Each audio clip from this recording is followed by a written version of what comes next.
율법은 장차 올 좋은 일의 그림자일 뿐이요 참 형상이 아니므로 해마다 늘 드리는 같은 제사로는 나오는 자들을 언제나 온전하게 할 수 없느니라. 그렇지 아니하면 섬기는 자들이 단번에 정결하게 되어 다시 죄를 깨닫는 일이 없으리니 어찌 제사 드리는 일을 그치지 아니하였으리요. 그러나 이 제사들에는 해마다 죄를 기억하게 하는 것이 있나니 이는 황소와 염소의 피가 능히 죄를 없이 하지 못함이라. 그러므로 주께서 세상에 임하실 때에 이르시되 하나님이 제사와 예물을 원하지 아니하시고 오직 나를 위하여 한 몸을 예비하셨도다. 번제와 속죄죄는 기뻐하지 아니하시나니 이에 내가 말하기를 하나님이여 보시옵소서. 두루마리 책에 나를 가리켜 기록된 것과 같이 하나님의 뜻을 행하러 왔나이다 하셨느니라. 위에 말씀하시기를 주께서는 제사와 예물과 번제와 속죄제는 원하지도 아니하고 기뻐하지도 아니하신다 하셨고 이는 다 율법을 따라 드리는 것이라. 그 후에 말씀하시기를 보시옵소서 내가 하나님의 뜻을 행하러 왔나이다 하셨으니 그 첫째 것을 패하심은 둘째 것을 세우려 하심이라. 이 뜻을 따라 예수 그리스도의 몸을 단번에 들이심으로 말미암아 우리가 거룩함을 얻었노라. 제사장마다 매일 서서 섬기며 자주 같은 제사를 드리되 이 제사는 언제나 죄를 없게 하지 못하거니와 오직 그리스도는 죄를 위하여 한 영원한 제사를 드리시고 하나님 우편에 앉으사 그 후에 자기 원수들을 자기 발등상이 되게 하실 때까지 기다리시나니 그가 거룩하게 된 자들을 한 번의 제사로 영원히 온전하게 하셨느니라. 성경 66권 중에서 가장 인기가 많은 책 뭘까요? 요한복음하고 로마서가 가장 인기가 많다고 합니다. 여러분이 만약에 저한테 같은 질문을 하신다면 저는 아마도 요한복음이라고 대답을 할 것 같은데요. 그렇다면 반대로 성경 66권 중에서 가장 인기가 없는 책 어떤 책일까요? 레위기라고 합니다. 여러분 공감하세요? 성경을 우리가 앞에서부터 쭉 차례대로 읽을 때 창세기하고 출애굽기까지는 재밌어요. 중간중간에 조금 어려운 부분도 나오기는 하지만 그래도 굉장히 흥미롭고 대부분 술술 읽히는 장이 많습니다. 근데 그러다가 세 번째 책이죠. 이 레위기에 들어오면서부터 갑자기 위기를 맞게 되죠. 그래서 레위기라고 하시는 분도 있더라고요. 학자들의 연구에 따르면 이 레위기는 모세 오경 가운데서 제일 처음에 쓰여진 것으로 보입니다. 가장 중요하기 때문에 가장 먼저 쓰였을 것입니다. 모세는요, 레위기를 가장 먼저 쓴 다음에 다른 4개의 책을 쓰게 되죠. 그리고 레위기를 의도적으로 5개 중에서 한 가운데 이제 오게 배치를 합니다. 가장 중요하기 때문이죠. 제일 먼저 쓰여진 책이에요. 제일 첫 장에는 무슨 내용이 적혀 있을까요? 대단히 중요한 내용이 있을 것이라고 우리가 추측할 수 있는데요. 레위기 1장은 번제, 레위기 2장은 소제, 3장은 화목제, 4장은 속죄제, 5장은 속건제. 자, 가장 먼저 쓰여진 이 책의 첫 장부터 구약의 5대 제사를 자세하게 기록하고 있어요. 왜 그럴까요? 이것이 저와 여러분에게 너무나도 중요한 의미를 갖고 있기 때문이죠. 지난 시간까지 우리는 구약의 그 성소와 지성소가 예수 그리스도의 모형이라고 하는 것을 자세하게 살펴봤습니다. 오늘은 좀 한 걸음 더 나아가서 구약의 5대 제사를 생각해 봤으면 합니다. 자, 이 5가지 구약의 5대 제사는 모두 예수 그리스도의 십자가를 정확하게 나타내는 모형으로 등장하는 것입니다. 성막문을 열고 이제 마당 안으로 들어가면 제일 처음에 보이는 게 뭐예요? 제일 먼저 번제단이 있죠. 이 번제단에는 불이 붙어 있는데, 자, 이 불은 1년 12달 절대로 꺼지지 않는 불이에요. 하루에도 수십 번씩 짐승을 죽여서 이 불에 태우는 제사가 바로 그 번제단에서 행해졌기 때문이죠. 우리가 그 구약의 제사를 생각할 때 한 가지 오해하기 쉬운 게 있습니다. 여러분이 제사를 드릴 때요, 소나 양이나 염소를 가지고 와서 그 재물을 제사장한테 이렇게 넘기고 뭐 집에 돌아가면 제사장이 여러분을 대신해서 제사 절차를 이제 진행하는 것으로 생각하는 분들이 있을 수 있는데 그렇지 않아요. 자, 이 번제단 앞에서 칼을 갈아서 이제 칼 들고 소나 양을 이제 내리쳐서 죽여야 되는데 누가 죽이는 걸까요? 제사 드리는 당사자가 바로 여러분이 직접 그 제물을 죽여야 하는 것입니다. 여러분 토끼나 다람쥐 같이 조그마한 동물 한 마리도요. 그거 죽이는 거 쉽지가 않거든요. 소나 양을 죽이는 건 어떨까요? 여러분 그거 할 수 있을 것 같으세요? 저는 좀 힘들 것 같다는 생각이 개인적으로 드는데 만약에 제가 정말 마음 단단히 먹고 눈 딱 감고 칼을 들어서 내리치는데 이게 한 번에 죽겠습니까? 뭐 소같이 뭐 사람보다 큰 짐승인데요. 여러 번에 걸쳐 수십 번 칼을 내리쳐야지 이게 죽을 거라고요. 자, 그럴 때 그 피가 제 옷에도 튀고 얼굴에도 튀고 손에도 묻고 온 사방에 피 천지가 될 것입니다. 그 짐승이 어떤 소리를 낼까요? 죽음의 그 고통 가운데서 내지르는 비명소리 그거 다 내 귀로 바로 앞에서 듣게 되는 거라고요. 어떤 냄새가 날 것 같습니까? 피 비린내가 나고 그 진동하는 그 냄새 제 코로 다 냄새를 맡을 수밖에 없다는 것이죠. 가장 힘든 것은요 무엇보다 내 손으로 직접 키운 내 가족 같은 내 소, 내 양이잖아요. 그걸 내 손으로 직접 잡아서 죽여야 하는 거 얼마나 힘들까요? 여러분 만약에 이게 좀 칼을 잘 해서 이제 숨이 끊어졌다고 가정해 볼게요. 그렇다고 집에 돌아갈 수 있는 게 아닙니다. 가죽을 또 다 벗기라고 했거든요. 가죽을 벗겨야 되는데 제사장이 하나도 안 도와줘요. 가죽 벗기는 거 제가 다 해야 됩니다.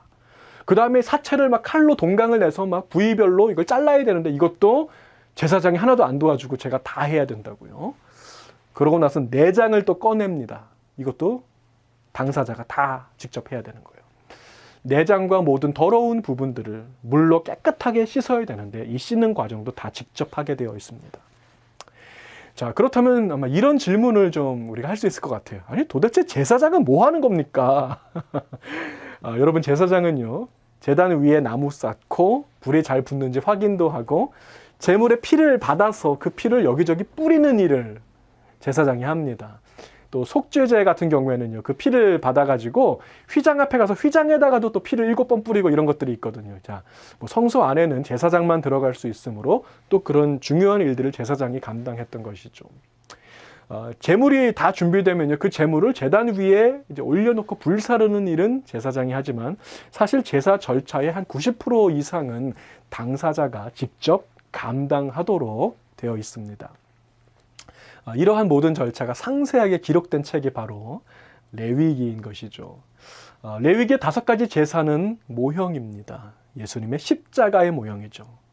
예수님의 십자가 제사를 5가지 다른 각도에서 우리에게 보여주는 십자가의 그림자인 것입니다. 본문 1절과 2절 말씀 보세요. 율법은 장차 올 좋은 일의 그림자일 뿐이요 참 형상이 아니므로 해마다 늘 드리는 같은 제사로는 나오는 자들을 언제나 온전하게 할 수 없느니라. 그렇지 아니하면 섬기는 자들이 단번에 정결하게 되어 다시 죄를 깨닫는 일이 없으리니 어찌 제사 드리는 일을 그치지 아니하였으리요. 구약의 제사는 뭐 한계가 있다는 거예요. 그 효력이 지속되지 못한다는 것입니다. 만약에 구약의 제사가 그 효력이 지속이 되었다면 어땠을까요? 계속해서 제사를 드릴 필요가 없었겠죠. 예전에 제가 자동차를 살 때 60개월 할부로 차를 샀습니다. 60개월 동안에 그 월페이 한 번도 안 밀리고 매달마다 잘 냈어요. 자, 60개월 뒤에 완납을 했죠. 완납하니까 이제 월페이를 더 이상 내지 않아도 되었습니다. 자, 그런데 이제 구약의 제사는요, 60개월이 아니라 60만 개월이 지나도 여전히 잔금이 남아서 죽을 때까지 계속 월페이를 해야 되는 계약과 같습니다. 그 효력이 지속되지 못했다는 거예요. 자, 그럼에도 불구하고요, 우리 하나님께서는 이 제사를 드리라고 했어요? 드리지 말라고 했어요? 이 제사를 드리라고 율법에 명하셨거든요. 레위기 1장부터 말씀하고 계세요. 자, 그 이유가 뭘까요? 3절과 4절입니다. 그러나 이 제사들에는 해마다 죄를 기억하게 하는 것이 있나니 이는 황소와 염소의 피가 능히 죄를 없이 하지 못함이라. 자, 구약의 제사는요, 구약의 제사의 목적은 죄사함의 효력을 위한 것이 아니고 죄의 경각심을 위한 것이었습니다. 능히 죄를 없이 할 수는 없지만 죄를 기억하게 할 수는 있었다는 거예요. 자, 죄를 지은 당사자가 직접 소나 양을 죽일 때, 또 그 피가 얼굴에 막 칠 때, 비명 소리를 들을 때, 냄새가 진동할 때, 그 당사자가 무슨 생각을 하게 될까요? 죄의 결과가 얼마나 끔찍한가, 이 죄의 위험성과 파괴력이 얼마나 심각한가, 하나님께서는 죄를 얼마나 철저하게 다루시는가, 나 진짜 죄 지으면 안 되겠다, 바로 이 생각이 난다는 거예요. 이것을 생생하게 기억하라는 것입니다. 그리고 한 가지 더, 언젠가 하나님께서 정하신 때가 오면 이 무서운 죄의 문제를 온전히 해결하시고 무효화시키실 바로 그분이 오실 것이다. 메시아, 그리스도가 오시면 이 끔찍한 제사 더 이상 안 드려도 될 그날이 올 것이다. 자, 이 소망을 우리에게 갖도록 하신 것입니다. 자, 그리고 때가 참에 드디어 그분이 오셨습니다. 번제와 속죄제와 같은 구약의 제사를 끝내버릴 종결자가 오셨습니다. 예수님의 십자가는 원형입니다. 구약의 제사는 모형입니다. 이 실체가 오셨기 때문에 모형은 폐기되었습니다. 5절부터 보세요. 그러므로 주께서 세상에 임하실 때 이르시되 하나님이 제사와 예물을 원하지 아니하시고 오직 나를 위하여 한 몸을 예비하셨도다. 번제와 속죄제는 기뻐하지 아니하시나니 8절로 넘어갑니다. 위에 말씀하시기를 주께서는 제사와 예물과 번제와 속죄제는 원하지도 아니하고 기뻐하지도 아니하신다 하셨고 이는 다 율법을 따라 드리는 것이라. 그 후에 말씀하시기를 보시옵소서 내가 하나님의 뜻을 행하러 왔나이다 하셨으니 그 첫째 것을 폐하심은 둘째 것을 세우려 하심이라. 자, 구약의 첫째 제사, 이 제사 제도는 폐기되었습니다. 왜냐하면 십자가의 둘째 제사가 세워졌기 때문이죠. 오늘 본문에서는요, 번제와 속죄제만 나오지만 이제 레위기 보면 구약의 제사 제도에는 총 5가지의 종류 제사가 있었어요. 번제, 소제, 화목제, 속죄제, 속건제, 요 5가지예요. 자, 간략하게 5가지 요점만 말씀드리겠습니다. 자, 먼저 번제죠. 번제는 짐승을 죽여서 불에다가 다 태워버리는 거예요. 번제단에서. 자, 이 번제는요, 불에다가 다 태우는 거니까 온전한 헌신, 또는 온전한 재헌신을 다짐하는 제사라고 보시면 되겠습니다. 자, 이 제물이 불에 타는 그 냄새가 이제 올라가잖아요. 그 냄새가 하나님 앞에 향기로운 냄새가 된다고 성경은 기록하고 있어요. 자, 무슨 말입니까? 번제를 드릴 때 하나님의 마음이 사르르 녹는다는 뜻이에요. 자, 번제는 하나님의 마음을 녹입니다. 이것이 매우 중요한 포인트예요. 자, 두 번째는 소제인데 이 소제는 유일하게 피가 없이 곡식으로만 드리는 제사예요. 자, 그런데 이제 피가 없이 곡식으로만 드리다 보니까 좀 특징이 있습니다. 이 소제는 소제만 드릴 수가 없어요. 번제나 뭐 속죄제 같은 다른 제사 드릴 때 곁들여서 곁다리로 같이 드리는 제사지 소제만 드릴 수는 없다라고 성경은 말씀하고 있습니다. 뭐 중국집 가서 이제 짜장면하고 탕수육을 시켰는데 자, 보니까 단무지가 너무너무 맛있는 거예요. 자, 여러분 단무지가 아무리 맛있어도요. 사이드 디쉬만 따로 주문받는 중국집 없습니다. 그 메인 디쉬를 시켜야지 사이드 디쉬가 따라 나오는 것이죠. 자, 소제는 이런 사이드 디쉬와 같아서요. 다른 제사 드릴 때 곁다리로 같이 드리는 제사였던 것입니다. 세목제는 화목제인데요. 이제 화목제는 번제하고 매우 비슷해요. 제사 방법도 거의 똑같습니다. 근데 제사의 목적이 좀 달라요. 자, 번제의 목적이 헌신이나 재헌신이라면 화목제의 목적은 이 제사 이름처럼 화목입니다. 그래서 이제 번제는 고기까지 다 태워버리는데요. 화목제는 고기를 남겨둬요. 다른 사람들하고 같이 이 고기를 나눠 먹는 것까지 이제 화목제에 포함되어 있습니다.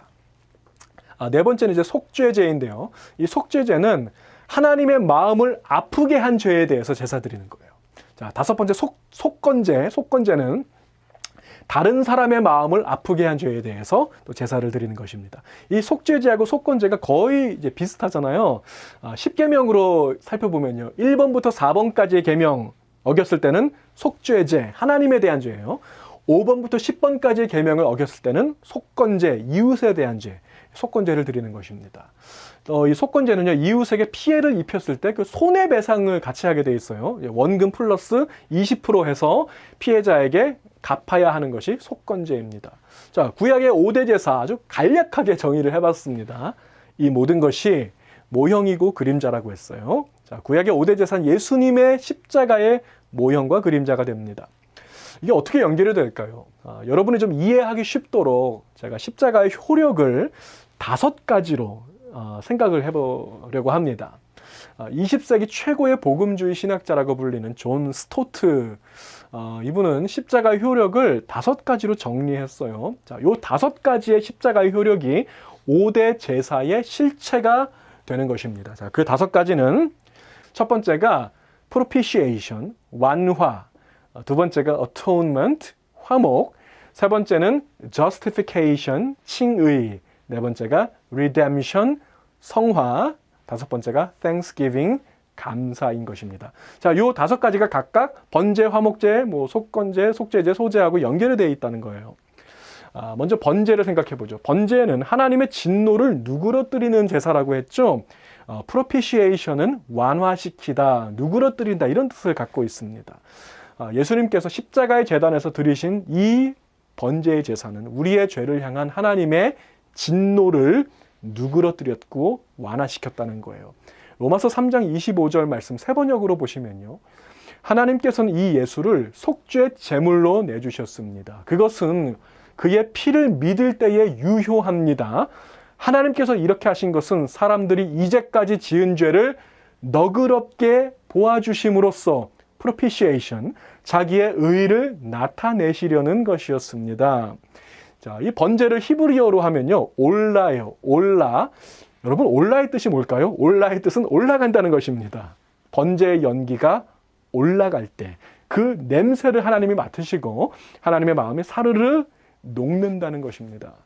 예수님의 십자가는 번제와 같아서 하나도 남김없이, 한 방울의 피도 남김없이 다 드리셨습니다. 그 온전한 제사를 하나님 보시고 주님의 마음이 완화되었습니다. 분노를 거두시고 저와 여러분을 바라보고 계십니다. 자, 여러분 앞에 선 하나님, 여러분 앞에 계신 하나님은요, 화가 잔뜩 난 그 하나님이 아니에요. 너그러운 하나님이라는 거예요. 긍휼의 하나님, 자비의 하나님, 은혜의 하나님, 사랑의 하나님이 여러분 앞에 서 계심을 믿으시기 바랍니다. 자, 두 번째로 이제 화목제. 이 화목제는 하나님과의 관계 회복을 위한 제사라고 했죠. 자, 예수님의 십자가의 공로로 하나님과 원래는 원수되었던 우리였는데 다시 하나님과 화목하게 되었습니다. 로마서 5장 10절 말씀 보시면 곧 우리가 원수 되었을 때에 그의 아들의 죽으심으로 말미암아 하나님과 화목하게 되었음즉, 이 화목제를 나타내는 단어가 있어요. 바로 영어의 atonement라고 하는 단어예요. atonement. 우리 대속죄일도 Day of Atonement라고 하죠. 또 속죄라는 뜻도 갖고 있긴 하지만 이 단어는 원래 그 영어에 없었던 단어예요. 그 원어 성경, 히브리 헬라어 성경을 이제 영어로 번역할 때 그 번역사들이 즉석에서 만들어낸 단어예요. 신조어입니다. atonement. 자, 이 단어는요, at one month, at one month, 요 뜻이에요. 한순간 하나가 되었다, 이런 뜻을 갖고 있습니다. At one moment, Jesus paid it all, so we can be at one with God forever. 자, 예수님이 단번에 제사를 드리심으로 우리가 하나님과 영원히 하나 되었습니다. 그래서 atonement예요. At one moment. 단번에 영원이라는 뜻입니다. 단번에 영원히. Once and for all. 자, 이 표현이 히브리서 9장과 10장에 4번에 걸쳐서 반복이 되고 있습니다. 몇 군데만 살펴보죠. 히브리서 10장 12절 말씀. 3번역으로 읽어볼게요.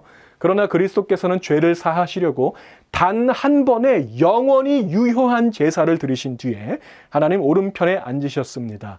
For all time one sacrifice. 자, 히브리서 10장 14절도 보세요.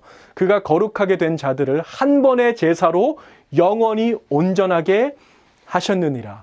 One sacrifice he has made perfect forever.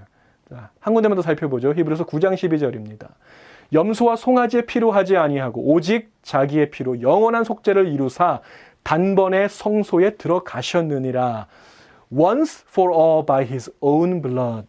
자, 예수님의 십자가로 우리는 단번에 영원히 하나님과 화목하게 되었습니다. At one with God. 자, 또한 우리는요, 하나님과 화목하게 될 뿐 아니라 서로도 화목하게 되었음을 믿습니다. 여러분, 예수 안에는요, 주인과 종이 하나 될 수 있습니다. 빌레몬과 오네시모 주 안에서 하나 되었음을 믿습니다. 예수 안에는 유대인과 이방인도 하나 될 수 있습니다.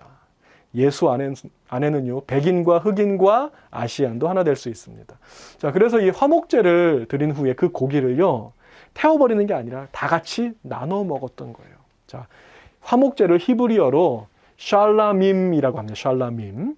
자, 샬롬의 복수형이에요. 샬라밈. 하나님과의 샬롬, 그리고 또 하나의 샬롬이죠. 이웃과의 샬롬. 예수님의 십자가로 이 화목이 이루어졌음을 믿습니다. 세 번째는 이제 속죄제인데요. 속죄제는 하나님을 향한 범죄를 용서받기 위한 제사라고 했죠.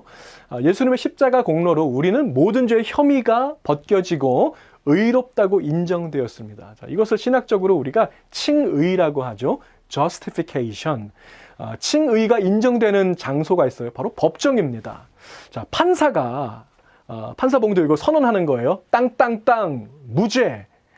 여러분은 무죄입니다. 십자가는 우리를 모든 죄책감에서 해방시키셨습니다. 로마서 8장 33절 보시면 누가 능히 하나님께서 택하신 자들을 고발하리요 의롭다 하신 이는 하나님이시니 It is God who justifies. 자, 이제 여러분을 고발할 수 있는 근거가 없어요.